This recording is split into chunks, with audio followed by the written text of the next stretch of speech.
That screech you hear? That's Karen, yelling at the city workers as they jackhammer her brand new Tesla off the train tracks. Yep, that's my crossing. And this is what happens when the HOA blocks the only access to your private rail spur and conveniently forgets who actually owns the land beneath it. Buckle up, because right about now, you're probably wondering, wait, what?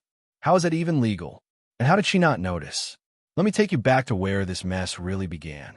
It was a chilly autumn morning when I first discovered the plot. I'd always prided myself on running my small railway business from my family's land, a little rail spur that connected my farm to the main line, providing me with critical access for shipping my produce and goods. But one day, out of the blue, I found a thick, official-looking notice posted on the fence surrounding my property. The HOA had declared that my rail access was incompatible with the neighborhood's image. They claimed it disrupted their vision of perfection for our quiet community.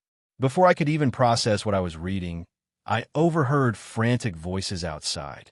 I rushed to the window and saw Karen Miller, the notorious enforcer of HOA rules, red-faced and fuming as she directed city workers to dismantle anything that resembled a rail intrusion.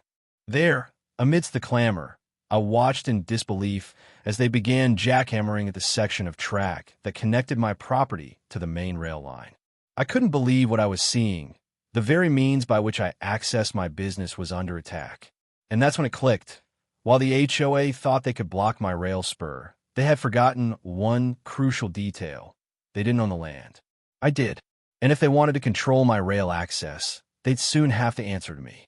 The spark of defiant inspiration ignited in that moment, and I knew I had to fight back in a way that would leave no doubt about who was really in charge. I made a decision that would forever change the balance of power in our community. I would reclaim my rail access on my own terms.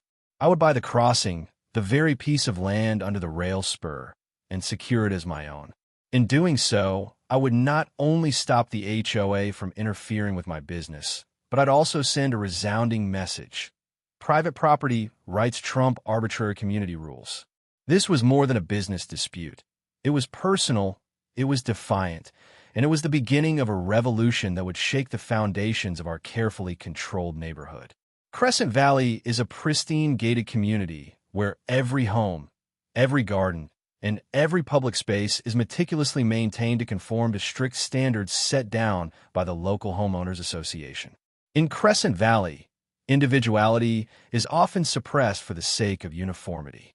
The HOA rules extend even to the smallest details: yard decorations, paint colors, even the types of vehicles allowed on the streets. It is a place where conformity is prized above all else, and dissent is swiftly silenced. At the center of this authoritarian regime is Karen Miller, a woman in her early 50s whose name has become synonymous with overzealous rule enforcement. Clad in conservative outfits, always armed with a clipboard and smartphone, Karen patrols the community like a hawk. Every minor infraction is immediately reported, and residents live in a constant state of anxiety, wondering if their creative flair or unique taste will attract her ire. I, on the other hand, come from a very different world.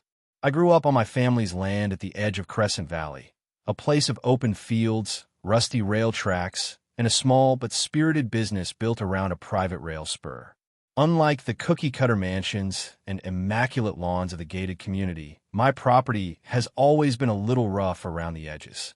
It's where creativity meets tradition, where hard work pays off in every shipment of fresh produce and handcrafted goods.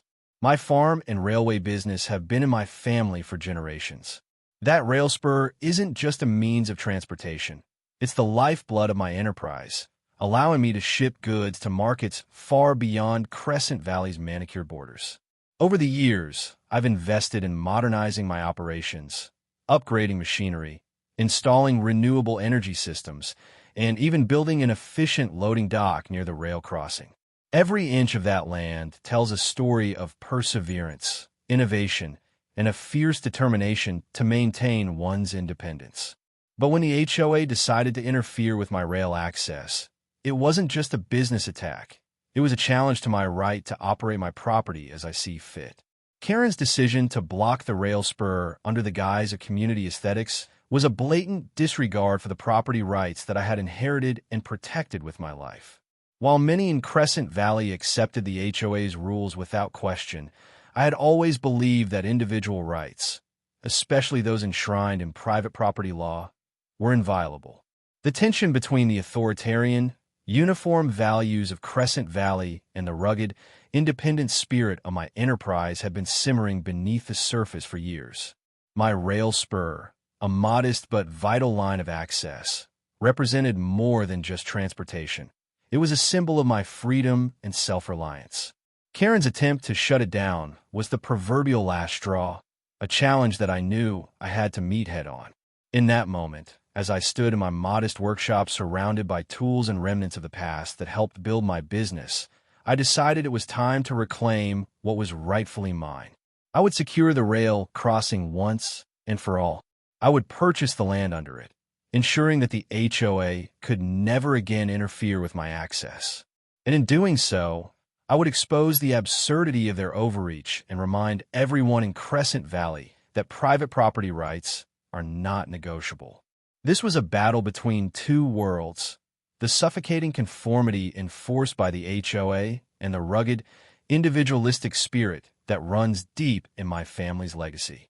And as I gathered my resolve, I knew that the coming days would be a turning point, not just for me, but for every resident tired of arbitrary rules. The conflict ignited the moment the city workers' jackhammers struck the rail tracks. I was in the middle of my morning routine, inspecting shipments, checking the rail spur's condition, when I received a frantic phone call from one of my employees reporting heavy machinery near the crossing. My heart sank. I rushed outside to find a scene of controlled demolition underway. Workers in hard hats and reflective vests were pounding away at the rail spur, as if it were a structure slated for demolition. I tracked down the source of the disruption and, through a quick conversation with a nearby witness, learned the unthinkable. Karen Miller had called the city, insisting that the rail spur was an eyesore in the pristine Crescent Valley and needed to be removed immediately for the beauty of the neighborhood. Outraged, I dug through the city records later that day and found that the HOA had managed to pressure the local government into taking action based on Karen's claims.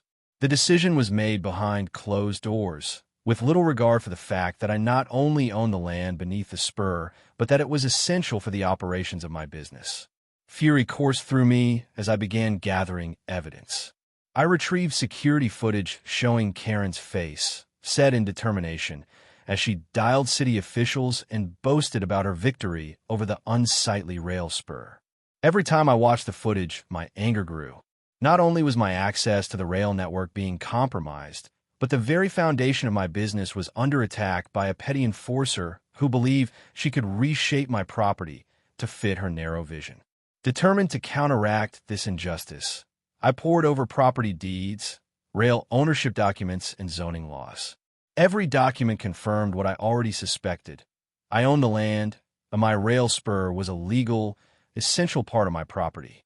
With the evidence in hand, I decided that if the HOA and Karen thought they could control my rail access, they would soon learn that I wasn't a pushover. I hatched a bold plan. I would buy the rail crossing, the very parcel of land that the city workers had begun dismantling. This crossing was more than just a physical point of access. It was the keystone of my business operations. Owning it would not only secure my right to use the rail spur, but would also put me firmly in charge. I began contacting local business brokers, arranged meetings with property lawyers, and even organized a small task force with a few trusted employees to assess the logistics and financial feasibility of the purchase. As I moved forward, the plan began to galvanize support within the community. Neighbors who had grown tired of arbitrary HOA interference joined my cause. Social media forums erupted with stories of similar injustices. Other property owners had faced fines and restrictions for matters that were clearly out of the HOA's jurisdiction. The hashtag rail rights started trending locally, and online petitions demanding that the HOA board rein in Karen's unchecked power amassed hundreds of signatures within days. But Karen wasn't going to take this challenge lying down. She ramped up her efforts, issuing new fines and sending threatening letters to residents who spoke out in defense of my rail access. Her rhetoric became more aggressive, insisting that the HOA had the authority to beautify Crescent Valley at any cost. In a series of infuriating social media posts, she warned that anyone who defied the HOA's vision would face severe penalties. These posts only served to further rally the community, who saw her actions as an abuse of power that demanded correction. Every new piece of digital evidence I released, from the surveillance video of Karen shouting into her phone to the scanned copies of property documents, became a stepping stone in our fight. I updated my blog with detailed accounts of the injustice, and my followers quickly began sharing my story far and wide. Local newspapers started picking up the dispute, printing headlines that questioned the legitimacy of the HOA's actions and spotlighted the growing power imbalance in Crescent Valley. Amidst the escalating tensions, I made a public declaration. I would secure the rail crossing, ensuring that my rail access, and by extension, my business, could never again be disrupted. I held a small press conference on my farm, announcing my intention to purchase the crossing. The announcement drew a mixture of applause and outrage. While many cheered the assertion of private property rights, others, loyal to the HOA's rigid order, decried the move as reckless defiance. The digital battle was well underway, with every comment, share, and hashtag reinforcing the movement for property rights. The community wasn't just watching a personal vendetta unfold. They were witnessing a landmark struggle for the right to live and work free from arbitrary interference. And as the plans to buy the rail crossing inched closer to fruition, it was clear that the scales were beginning to tip in my favor. Yet, the confrontation was far from over. Karen's renewed onslaught of fines and complaints, aimed at stifling any dissent, set the stage for a full-blown showdown. A moment that would force the HOA board and local authorities to face a growing movement determined to uphold individual rights. The tension was palpable, and every resident's voice, amplified by digital support, declared, "My rail access is not up for negotiation." In the days that followed my public declaration, Crescent Valley erupted in a digital storm. Social media platforms lit up with the hashtag #RailRights, and video clips capturing the dispute between the HOA and me spread like wildfire. Neighbors who had once hesitated to question the HOA now posted candid accounts of their own struggles, and vibrant debates about property rights and community governance took center stage across online forums. Local news stations flocked to the story. Reporters arrived on my property to film my rail crossing and interview residents, many of whom expressed deep frustration at the intrusive power of the HOA. "It's unbelievable that someone would try to control our private property just for the sake of appearances," one resident said during an on-air interview. The narrative shifted dramatically, from a personal business dispute to a broader fight for individual freedom in a community increasingly dominated by bureaucratic edicts. Within the HOA board, the tension was equally explosive. Emergency meetings were held behind closed doors, and leaked minutes revealed a community divided. Some board members argued that strict enforcement was necessary to maintain property values and the curated beauty of Crescent Valley. Others, however, were increasingly appalled by Karen's relentless overreach and the HOA's willingness to sacrifice residents' rights for the sake of an outdated aesthetic. We must remember that these are private properties, and the owners have rights that cannot be trampled by petty fines, one dissenting voice was quoted as saying in a leaked memo. The internal conflict was deep and riven with emotion, and it wasn't long before digital petitions and protest signs demanded that the board rein in Karen's unchecked power. I continued to fortify my digital dossier, posting nightly updates that documented every new fine, every threatening message, and every piece of evidence proving that I was the rightful owner of the rail crossing. My blog, which had started as a recounting of my personal battle, quickly turned into the hub of a community-wide movement. Supporters tweeted, shared, and commented, with many praising the courage it took to stand up to such arbitrary power. "Private property rights are non-negotiable," one popular tweet read, and the collective sentiment swelled like a tidal wave. But Karen Baxter was not going quietly into the night. In a series of desperate social media posts, She insisted that the HOA had the right to impose her vision on all of Crescent Valley. This rail spur is an eyesore, and it must be removed for the good of the community, she wrote repeatedly, her tone escalating from indignation to outright menace. Her posts, however, were increasingly met with a flood of counterarguments. Neighbors posted screenshots of property deeds, along with detailed explanations of zoning laws that unequivocally confirmed my ownership of the land beneath the rail crossing. Legal experts on community forums offered their analysis, stating that the HOA's jurisdiction was limited and that private property rights prevailed. The digital momentum was unstoppable. Videos documenting Karen's latest attempts to intimidate me, her voice raised in anger as she scolded city officials, her face contorted in rage, were shared widely, and the hashtag Karen Can't Control began trending. Every shared post, every comment urging, "Stand up for your rights," added to the pressure on the HOA board. It became increasingly clear that the community was ready to reject the oppressive measures that had long stifled free expression in Crescent Valley. In a dramatic escalation, I secured preliminary agreements with local property brokers and legal advisors to move forward with the purchase of the rail crossing. I held a small press conference on my farm, announcing my determination to reclaim not only my access but also my independence from arbitrary rule. The press conference was met with a mix of cheers and jeers. While some hailed my bold stand for property rights, others, loyal to the HOA's vision, decried my actions as reckless defiance. The clash of opinions fueled the digital fire, and soon news of my plan dominated local headlines. Days before the final public hearing, I organized a community rally right outside the HOA office. Neighbors, armed with signs reading "Our land, our rights, and stop the overreach," gathered in solidarity.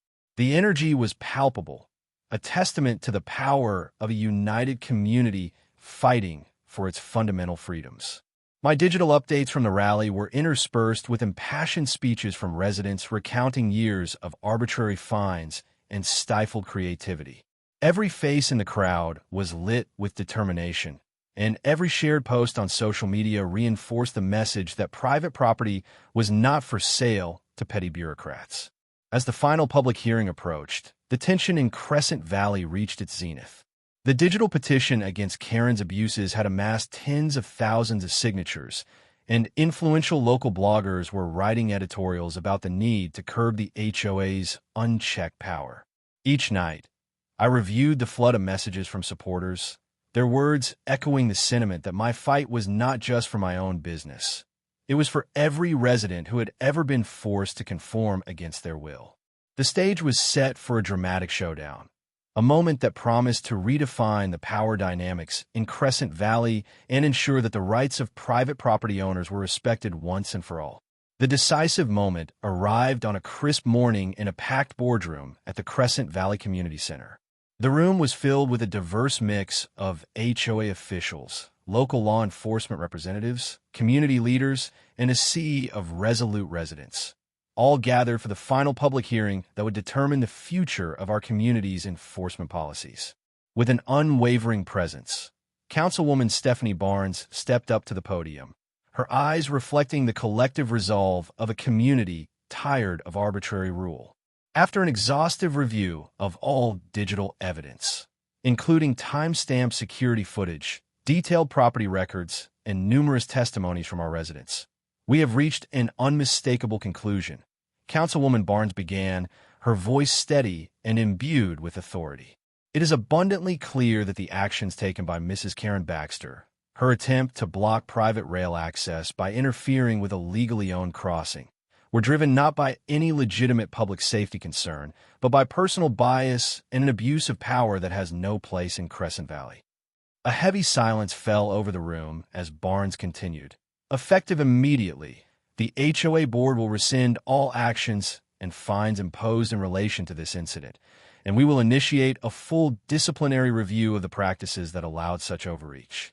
Furthermore, new guidelines will be implemented that firmly protect the rights of private property owners and ensure that community resources are managed responsibly and fairly. Today's decision is more than a mere reversal. It is a resounding declaration that the authority of our homeowners is sacred and inviolable. Her words struck a chord, and whispers of agreement rippled through the assembly. At that moment, a well-known community advocate, a tireless defender of individual rights, rose to speak. "Today, we stand united," he declared, his voice ringing with passion. "No resident should ever have to live in fear that an overzealous enforcer can seize control of their property. Let this vote mark the turning point, a clear signal that Crescent Valley values innovation, independence, and the sanctity of private property above all else. We demand accountability, and we will not rest until every abuse of power is met with swift, decisive action." His declaration was met with thunderous applause, uniting the room in a chorus of resolve. Following his address, a senior official from the local planning department presented the final dossier, a meticulously compiled record featuring expert analysis, security footage, and a comprehensive review of zoning laws that unequivocally confirmed my ownership of the rail crossing. The evidence was irrefutable. My rail access was a legal, indispensable part of my property, and every attempt to shut it down was an arbitrary overreach by the HOA. The Internal Affairs Panel unanimously endorsed strict disciplinary measures against those responsible, and the full report was scheduled for immediate public release. Councilwoman Barnes concluded, "Let this resolution mark the dawn of a new era for Crescent Valley, a community where every resident's rights are respected, where public authority is exercised with fairness and integrity, and where innovation is celebrated." Our vote today is a resounding declaration that we will protect our freedoms and that no one can impose their will upon us without accountability. Together, we stand for justice, transparency, and the inalienable right to live and work on our own property. Her final words, delivered with unwavering conviction, sealed the turning point in our struggle for private property rights.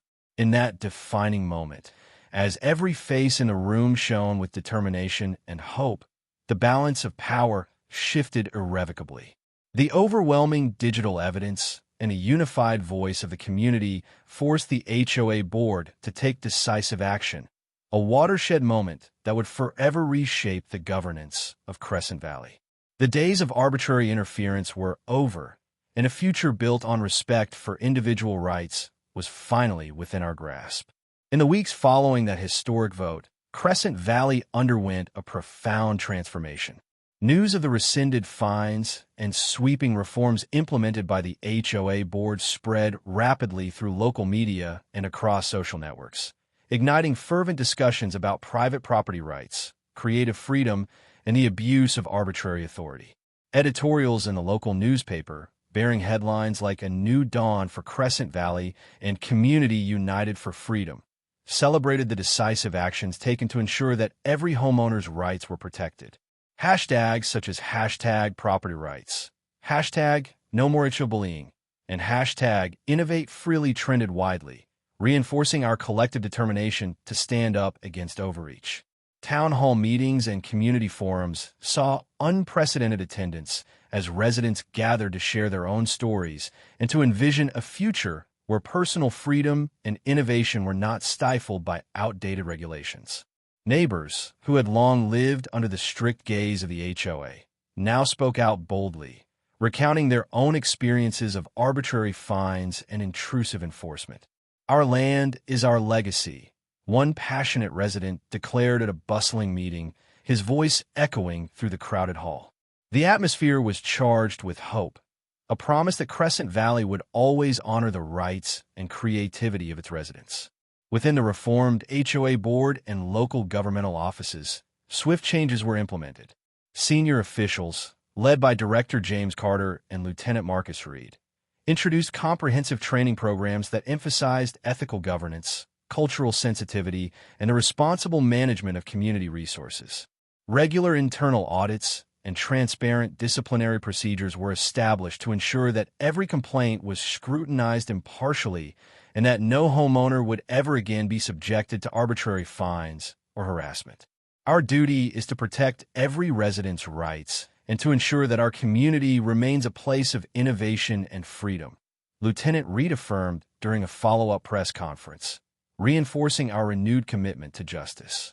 Community leaders and local civil rights organizations also mobilized rapidly, organizing workshops, public forums, and educational campaigns designed to empower residents and promote an understanding of private property rights.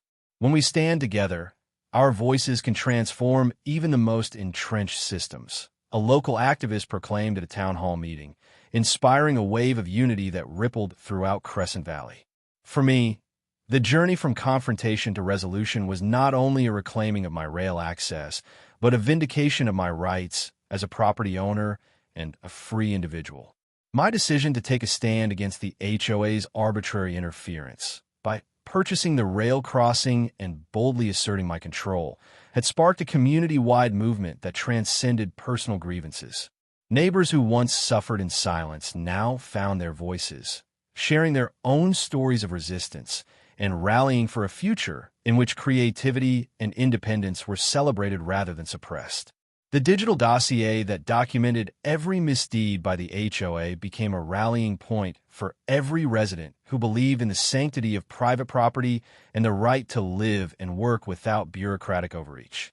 Karen Miller's attempts to control the narrative were exposed for what they were, an abuse of power fueled by personal bias. Her influence on the HOA rapidly diminished as digital records of her transgressions circulated widely, serving as a stark reminder that no one is above accountability when a community stands united for justice. At a final celebratory event held in the Central Park of Crescent Valley, residents, local officials, and community advocates gathered under the serene glow of the setting sun. A majestic banner reading, "Unity, Freedom, and Property Rights," was unfurled between ancient oak trees, while heartfelt speeches and soulful music echoed the promise of a brighter future. Today, we celebrate not only our victory over arbitrary interference, but also the spirit of innovation that defines our community, Councilwoman Barnes proclaimed, her words resonating deeply with all in attendance. The resounding applause that followed was a testament to our collective resolve to protect our freedoms, cherish our differences, and never again allow petty bureaucracy to dictate our lives. As each new day dawned over Crescent Valley, the legacy of that watershed moment endured as a beacon of transformative change. The story of how the HOA tried to stop my rail access and how I reclaimed it, by purchasing the crossing and sending a clear, definitive message, became a rallying cry for every resident who believed that individual freedom must be upheld. Every sunrise now carried the promise that in Crescent Valley, truth, justice, and the right to live and innovate would forever reign. In the end, what began as a personal battle evolved into a defining moment for our entire community.